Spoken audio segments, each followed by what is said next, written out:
aka Bossidza Samise Apa Massive Obs Narutsa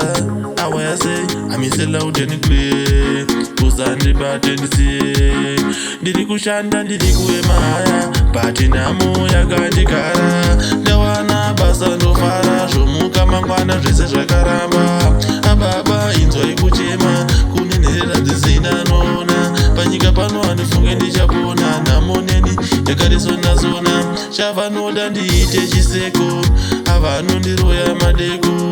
Akweni ndakaita seko Ndiri nyama yavo vada nditsarweko Ndazvagona ndairomba kawani Ndovarova vese nemheni Vanondiroya ndiri mwana mudiki Zvitoma zvavo ufunge zvine chiki Akana iri mhepo ine simba Kudzima chenyu chaedza Apa pandicharamba ndichiedza Zita rangu kumakuva vakadedza Ndazvagona ndairomba kawani Ndovarova vese nemheni Vanondiroya ndiri mwana mudiki Zvitoma zvavo ufunge zvine chiki Ndiri kushanda ndiri kuema haya Bati nhamo yakandigara Ndawana basa ndofara Zvomuka mangwana zvese zvakaramba Ababa inzwa ikuchema Kunenerera dzisina nona Panyika pano handifunge ndichapona Nhamo yacho yakandisona-sona Ndiri kushanda ndiri kuema haya Bati nhamo yakandigara Ndawana basa ndofara Zvomuka mangwana zvese zvakaramba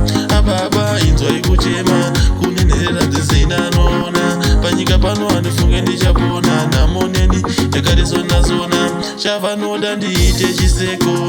Avanondiroya madeko Akweni ndakaita seko Ndiri nyama yavo vada nditsarweko Ndazvagona ndairomba kawani Ndovarova vese nemheni Vanondiroya ndiri mwana mudiki Zvitoma zvavo ufunge zvine chiki Akana iri mhepo ine simba Kudzima chenyu chaedza Apa pandicharamba ndichiedza Zita rangu kumakuva vakadedza Ndazvagona ndairomba kawani Ndovarova vese nemheni Vanondiroya ndiri mwana mudiki Zvitoma zvavo ufunge zvine chiki Ndiri kushanda ndiri kuema haya Bati nhamo yakandigara Ndawana basa ndofara Zvomuka mangwana zvese zvakaramba